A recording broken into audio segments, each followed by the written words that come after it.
Hello, everybody. Welcome to Late Night Football. Welcome to our match reaction show. It's finished. Aston Villa 2, Arsenal 4. And if you look back at that game and you say 4-2, you think, okay, well, fair enough. Maybe it was an easy game. You didn't watch that game. But if you said it was an easy game, you didn't watch that game because the reality is it was anything but easy. It was a fighting win for Arsenal. The scoreline flatters them a little bit. I don't think 4-2 is a fair reflection of the game. But, I mean, there are moments in seasons and in title races where you can kind of go and say, this is the moment where the team lost it.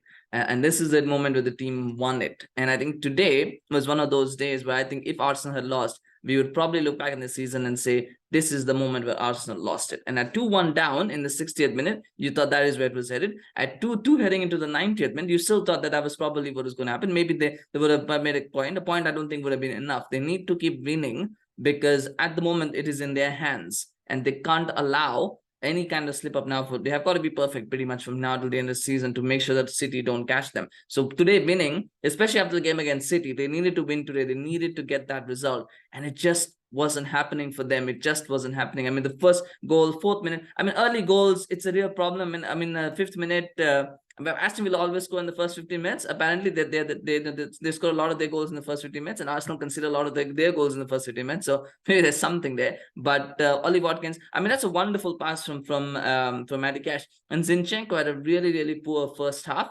But then he had his redemption in the second half. In the first half was poor. That ball that he gave away is something that he's done quite a few times this season. So that's something to think about. The fact that they keep losing the ball in the middle of the park, with the fullbacks or whoever, they keep losing. It happened here again where Zinchenko loses the ball. And Matty Cash has a free run because it's a counter, because Arsenal light it back. It's a nice little run that he makes, and it's a beautiful pass to Coutinho. And sorry, not Coutinho, Watkins.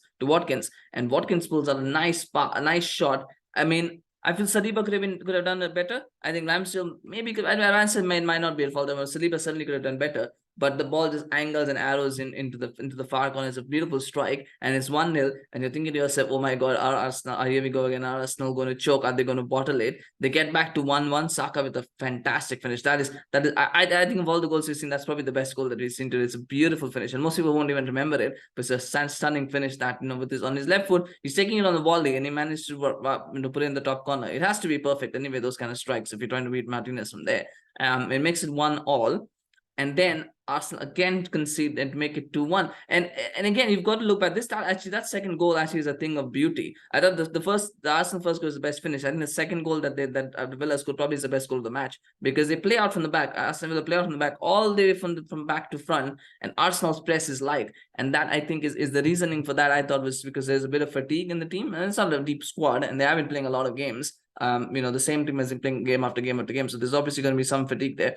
And it just felt that way because they were not pressing very high. They were not pressing very hard until they got to midfield. It comes out to I think it was Kamara. That's when the press comes into effect, when it gets to Kamara. But by then it's already too late. It puts a beautiful pass to Moreno. Moreno then has to just, all he has to do is got to pick out somebody, and he picks out Buendia. But Buendia says, you know what, I'm not going to take it. I'm going to dummy it. And I don't think Xhaka was expecting the dummy, so he kind of just misses it, and it falls to Coutinho. And I thought Coutinho, that finish is really good. That Ramsdale, I don't know what he's doing. He's going to the other side. I think Ramsdale also had a bad first half. He made a couple of good saves in the second half, but in the first half, I think I was going back thinking, this is why Ramsdale is not an elite level goalkeeper yet. No matter what the English media wants to say, he's not, because he's always prone to these kind of moments, and elite goalkeepers don't make those kind of mistakes. But he did that there, where he kind of just went very early, already anticipated he was going to go somewhere, and Coutinho just slots it in the other corner. I mean, pretty silly actually. And it's 2-1 there, and we go into halftime, and you're thinking, Arsenal, if the longer it stays 2-1, the less chances of Arsenal picking up 3 points. And so Villa, all they had to do was really make sure that they were not going to concede, but at the same time keep that counter-attacking option open. But then they concede such a bad goal in that second half. That second goal that Villa conceded, they'll be so disappointed with that, because the short corner and Villa just are, they're sleeping. They're almost like, they were almost too complacent at that point in their position. They were like, yeah, it's okay, whatever, it's just a corner, Arsenal will score from it. And they work it to Zinchenko. Mings doesn't get out quickly enough. I think Cash is also with there a little bit that side. It might have been Buendia, I'm not sure who it was, but the finish is really precise. It has to be a precise finish, because that's the only area that he can aim for. If he goes a little bit too much to the right, it goes out. If he goes too much to the left, it either rebounds off one of the defenders or Martinez gets it. So it's got to be precise finish in that corner, and it's a really precise finish. I was surprised that he scored that goal actually, because it's such a silly goal. It's such a bad goal to concede from a Villa point of view, and from any team's point of view. It's a really, really bad goal to concede. So I was very surprised that they let that go in, but it went in. It's 2-2, and then it's all about, can Arsenal get that third goal? Can they score? And in between that, of course, Ramsdale put up a beautiful save from Leon Bailey to keep it at 2-2. I mean, Villa had their moments. Marcus Thuram had a chance as well, which Ramsdale saved. So there were chances for Villa, but you always felt that if there was a third goal in this game, it was going to come from Arsenal. You always had that feeling. And sometimes you get games like that, right, where you feel, right, if it's going to come, it's going to come from Arsenal. And it goes into 90th minute, 91st minute, 92nd minute, nothing's coming. And then Jorginho just steps up. It's a fantastic strike, but it's also a hopeful strike. It's a strike of a person who's desperate enough to go, we've got to do something different. Yeah, I'm just going to take a pop. And he has a pop, and it hits the post. And it's unfortunate, but maybe Arsenal deserved that bit of luck, didn't they? They deserved it. It rebounds off Martinez. Now, I said Jorginho because to me, without that strike, the goal doesn't happen. So it's not technically a Jorginho goal, and I know that. But the reality is that strike that he took, the chance that he took, I think deserves credit. And he won't get any statistical credit for it, but I think he was the reason they got that goal. And it goes now Martinez. It's a bit unfortunate, but I think Arsenal deserved that luck, and that shot deserved that luck for it to go in. It's 3-2.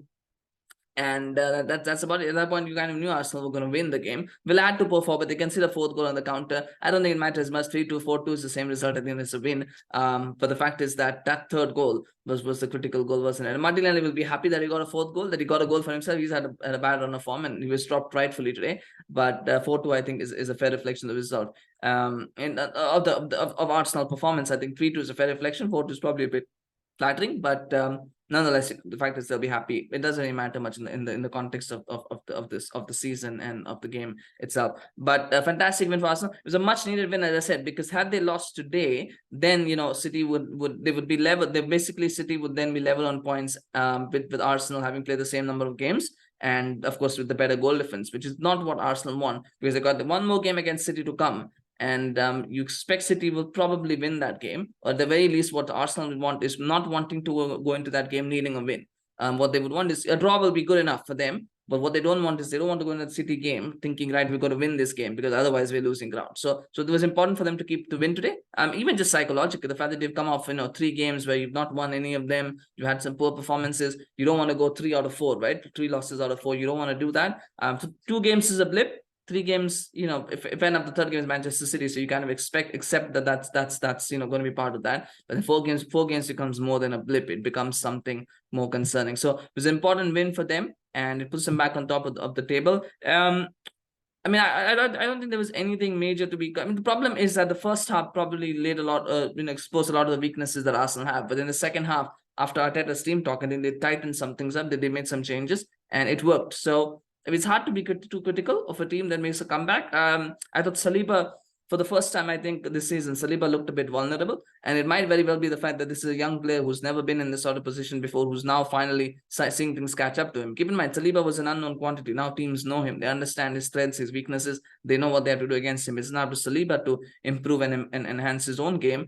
and, and try and stay ahead. So I did feel there was a bit of vulnerability there in Saliba's game. I thought, as I said, Ramsdale, for me, I don't think he had a good first half. He had a very good second half. I don't think he had a good first half. But that first half is, if I was a manager, I probably would be concerned by that first half and by what Ramsdale has been doing. But then again, it's nitpicking. Maybe it was just a bad half, which happens. And there's nothing much now that you can do about it. And we just have to hope that it's a bad run of form and he can get back into it. But there is something that would concern me, that first half. But then the second half, he was really good as well. I thought Saka was fantastic throughout the game. Odegaard in that second game ran that game. And I think that was the key change. So I think they were not getting Odegaard enough on the ball in the first half. And when they changed that, when they started getting him more on the ball in the second half, they started creating more chances. They looked a bit more fluid. I think that is something that Arsenal are going to have to focus on, is the fact that they've got to make sure that Odegaard is central to everything that they do in every game. They've got to involve him, make sure that whatever happens, he's involved in the game. They cannot allow him to be marked out. They can't allow him to basically be a passive presence. He's got to be the guy